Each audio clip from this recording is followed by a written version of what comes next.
नमस्ते, मैं डॉक्टर सोमवीर आर्य सीएससी की व्याख्यानमाला में आपका स्वागत करता हूं।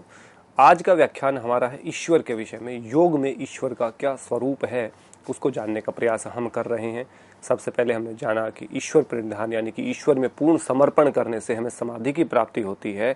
और वो ईश्वर किस प्रकार का है? वो ईश्वर है क्लेश कर्म विपाक आश्रय अपरामृष्ट पुरुष विशेष ईश्वर, यानी कि वो सभी क्लेशों से जो रहित है, सभी प्रकार के कर्मों से जो रहित है, उनके फलों से जो रहित है, उस फलों से बनने वाले संस्कारों से जो रहित है, वो पुरुष विशेष यानी कि परम चेतना का आधार वो ईश्वर है।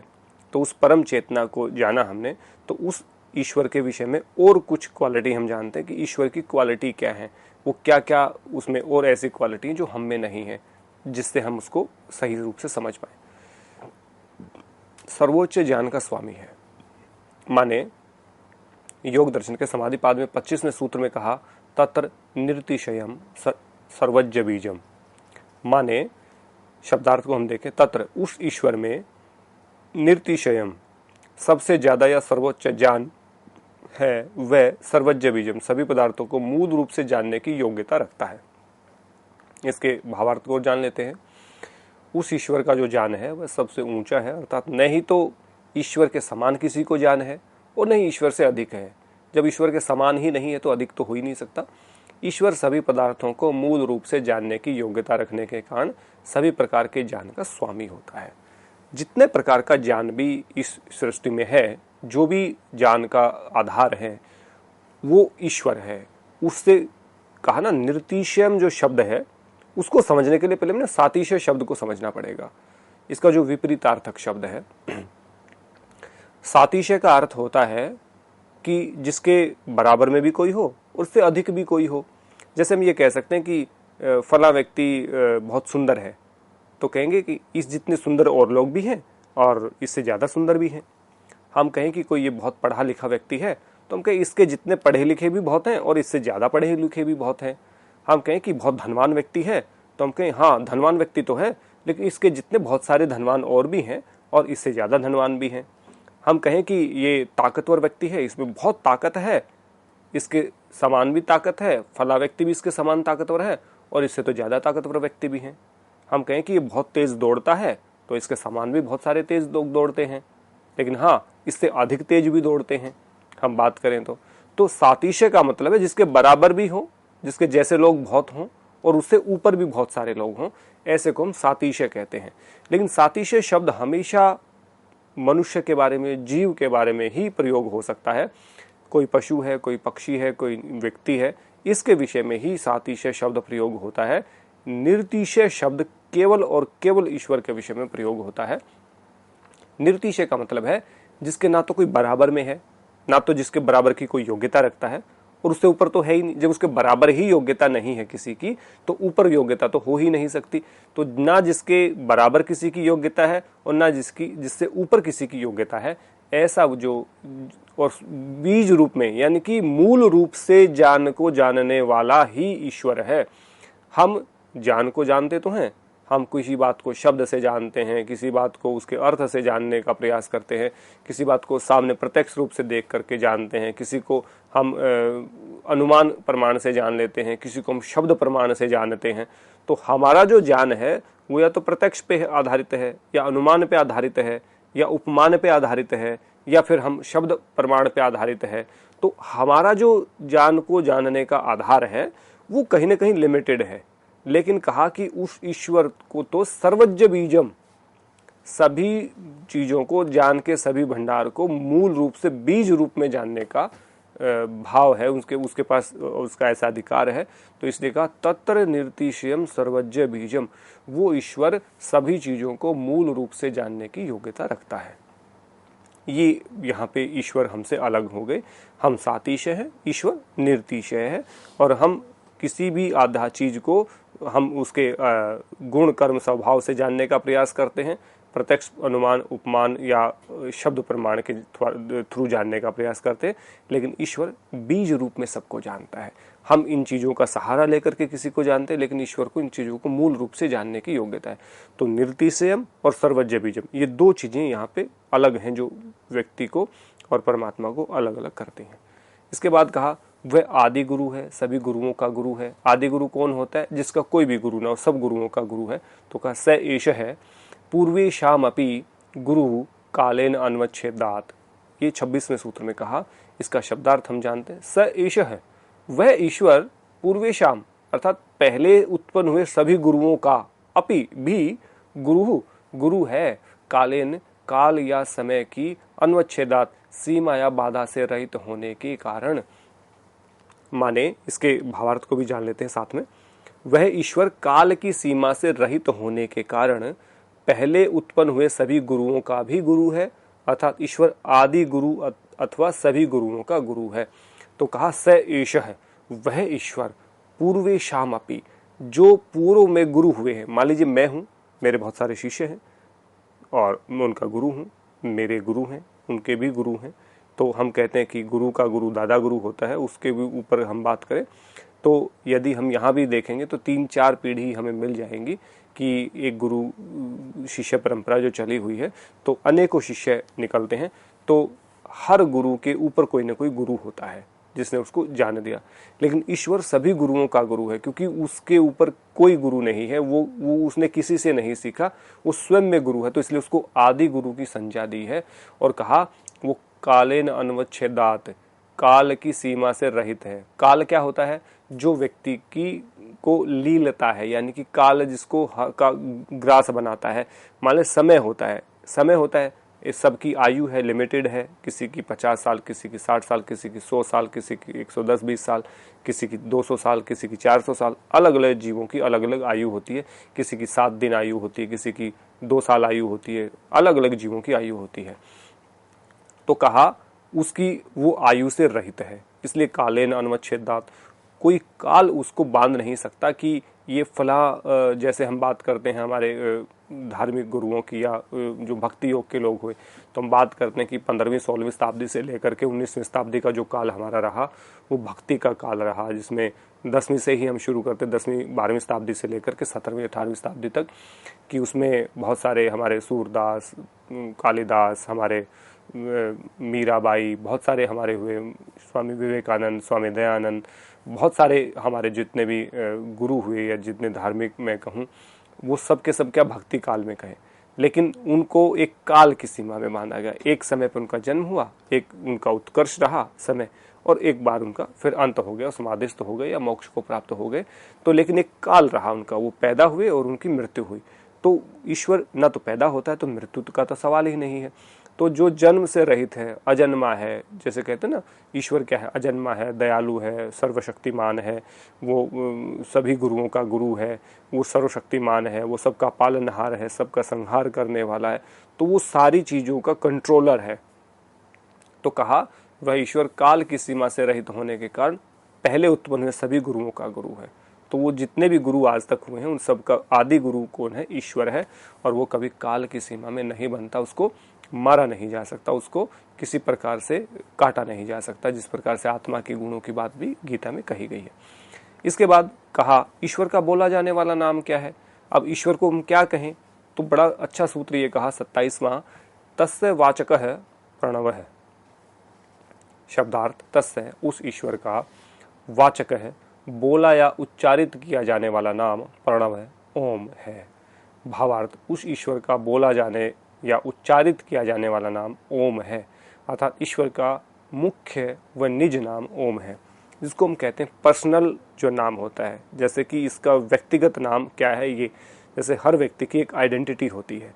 मेरा नाम सोमवीर है, आपका भी नाम कुछ होगा, तो हर व्यक्ति का एक नाम होता है। तो उस ईश्वर को हम क्या कहें? जैसे भगवान कहते हैं हम, उसको ईश्वर कहते हैं हम, उसको परमात्मा हम कहते हैं, उसको हम आराध्य कहते हैं, बहुत सारे नामों से हम उसको जानने का प्रयास जानते बोलते हैं। लेकिन यदि उसका मुख्य नाम बोला जाए तो ओम है। किसी भी मंत्र को आप उठा लीजिए, वेद के किसी मंत्र को जिसमें भी कोई भी स्तुति प्रार्थना उपासना की, तो ओम शब्द से वो शुरू होता है। तो गायत्री मंत्र से लेकर के जितने भी चीजें हैं, जैसे ओम भूर्भुवस्वः तत्सवितुर्वरेण्यम भर्गो देवस्य धीमहि धियो यो न प्रचोदयात्, तो ओम से शुरू होते हैं। ओम की चैंटिंग हम करते हैं 3 बार, जब भी कोई कार्यक्रम की शुरुआत करते हैं तो 3 टाइम ओम चैंटिंग हम करते हैं। Inhale and take some rest and chant Om chanting, तो फिर हम ओम का उच्चारण करते हैं, तो उसमें ओ ऊ में की ध्वनि का प्रयोग हम करते हैं। तो उस तस्य वाचक प्रणव का अर्थ है कि उसका बोला जाने वाला, उच्चारित किया जाने वाला, लिया जाने वाला, कहा जाने वाला जो नाम है वो ओम है। तो उस ईश्वर का मुख्य नाम, निज नाम ओम है। ये सबसे इंपॉर्टेंट चीज है। तो प्रणव शब्द का अर्थ है ओम, तो प्रणव को ही हम ओम कहते हैं। तो ओम का उच्चारण जो है, ओम शब्द की जो महिमा है वो इसलिए अपरंपार है कि वो ईश्वर का मुख्य या निज नाम है। बोलने को आप ईश्वर बोले, बोलने को आप परमात्मा बोले, बोलने को आप भगवान बोले।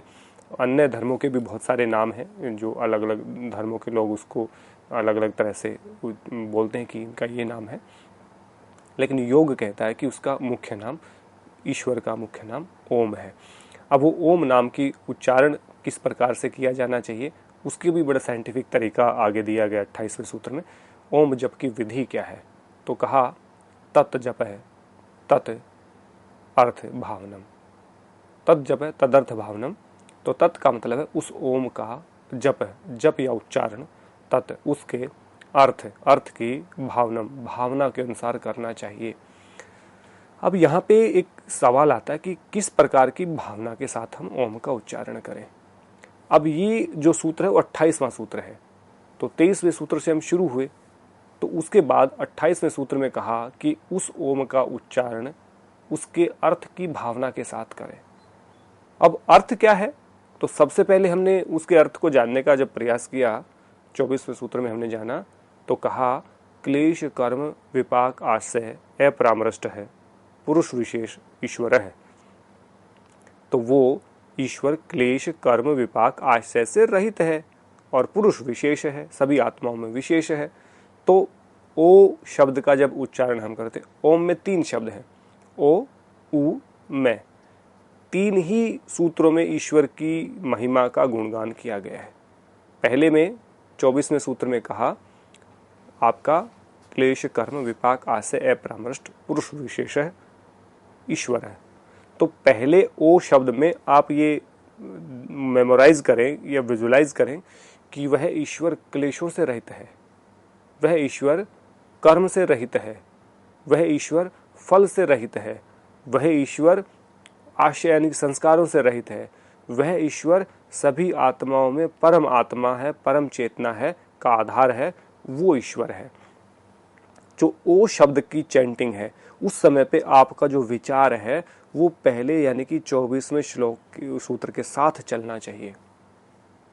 25वें सूत्र में क्या होगा, 25वें सूत्र में हम कहेंगे कि वह तत्र निर्तिशयम सर्वज्ञ बीजम।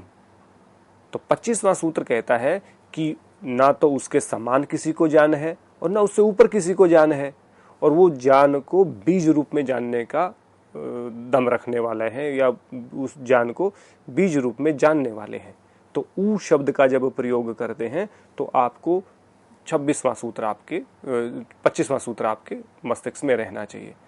अब 26वां सूत्र क्या है, कहा स एष है पूर्वी शामपि गुरु काले नन्वच्छेदात। वह ईश्वर सभी गुरुओं का भी गुरु है और काल की सीमा में भी उसको नहीं बांधा जाता।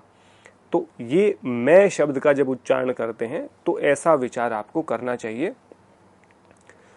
इसके बाद कहा तस्य वाचक प्रणव 27वें सूत्र में। तो यानी कि 3 चीजें हैं, 3 बार क्वालिटी बताएगी, क्लेश कर्म विपाक आश्रय से रहित है और पुरुष विशेष है। ये ओ में याद रखना तत्र निर्तिशयम सर्वज्ञ बीजम, मैं में याद रखना है स ईश है पूर्वे शाम अपि गुरु कालेन अनुच्छेदात। उसके बाद आई गया कि तस्यवाचक प्रणव 27वें सूत्र में, और 28वें में हम उसके उच्चारण की विधि की बात कर ही रहे हैं। अब बहुत सारे लोग कहेंगे कि ये कहाँ से है। देखिए, कुछ चीज़ें होती हैं जो टेक्स्ट में लिखी होती हैं या भावार्थ किया होता है या किसी ने उसको एक्सप्लेन किया, जैसे व्यास भाष्य की बात है। ये जो ओम के उच्चारण की विधि केवल विशुद्ध रूप से मैं अपने अनुभव से मैं इसको बता रहा हूँ। इसका यदि कोई आप इसका जो आप मूल रूप से इसको किसकी कोटेशन ढूंढने लगेंगे तो ऐसी कोटेशन आपको नहीं मिलेगी, ऐसी व्याख्या आपको नहीं मिलेगी। लेकिन ये मेरी खुद की विजुअलाइजेशन, खुद का अनुभव, खुद का ओम के ऊपर जो मेरा किया गया रिसर्च है, विचार है, उसके थ्रू मैं आपको बता रहा हूँ। तो मैं यहाँ पे क्लियर कर देना चाहता हूँ कि ऐसा कहीं आप कोटेशन ढूंढने लगेंगे तो ऐसी कोटेशन आपको नहीं मिलेगी। लेकिन मेरा as a researcher, as a योग दर्शन का प्रैक्टिशनर, एज ए प्रैक्टिशनर मुझे जो समझ में आया, जो मेरी रिसर्च का जो अनुमान है, मैं वो आपको यहाँ पे बता रहा हूँ। तो ओम का उच्चारण किस प्रकार से उसके अर्थ की भावना के अनुसार करना चाहिए। तो ओम का अर्थ क्या है, वो क्लेश कर्म विपाक से रहित है, पुरुष विशेष है, उसके जितना ज्ञान किसी को नहीं है, और वो सब ज्ञान को जानने का आधार है। इसके बाद हमने कहा वो सभी गुरुओं का गुरु, और काल की सीमा में उसको नहीं बांधा जा सकता। तो ऐसा विजुलाइज करके, ऐसा विचार करते हुए ओम की चैंटिंग हम करें, अन्य कोई विचार मन में ना आए। तो कहा तद जप तदर्थ भावनम, कि हमें उस ईश्वर का जो ओम का उच्चारण है उसके अर्थ की भावना के अनुसार करना चाहिए। तो भावार्थ को भी जान लेते हैं।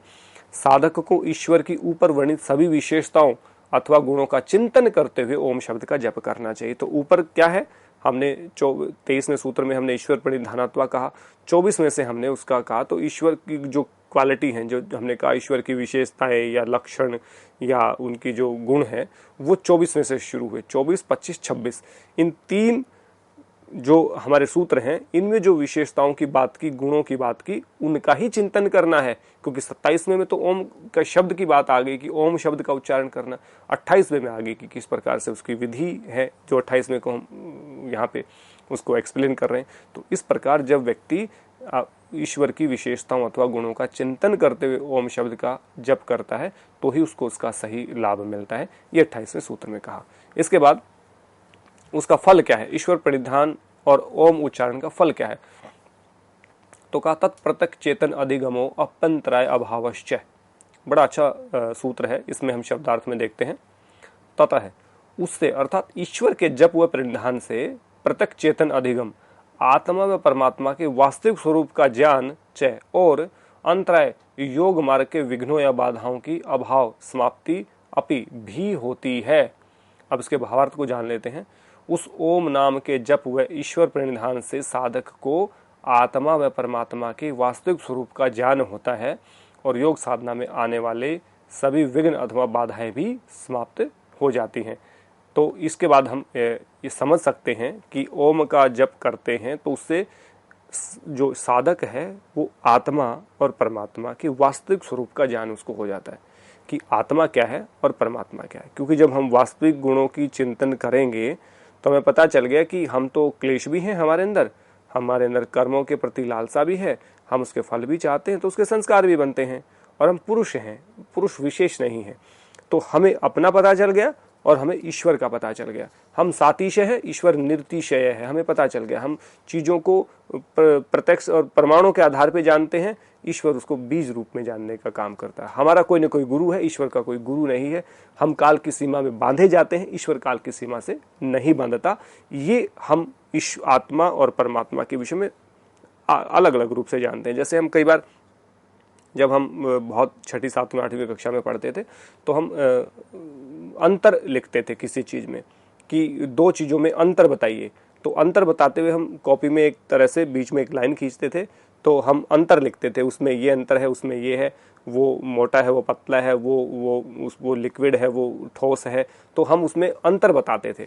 तो यहाँ पे आप अंतर बता सकते हैं। तो अंतर बताने के लिए आपको 3 ही सूत्र चाहिए, 24, 25, 26। 24, 25, 26 में ही आप ईश्वर का और आत्मा का और परमात्मा का जो है वो डिफरेंस उसमें क्रिएट कर सकते हैं।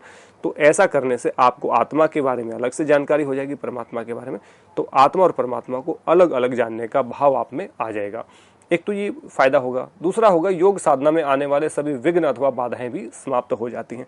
अब योग मार्ग की बाधाएं क्या है, यदि हम हठ प्रदीपिका की बात करें, घृण संहिता की बात करें, अन्य ग्रंथों की बात करें, तो अलग अलग बाधाओं की बात वहां पे की गई है। अलग अलग रूप में कहा गया है कि ये बाधाएं हैं, ये विघ्न है, इनको हमें हटाना चाहिए।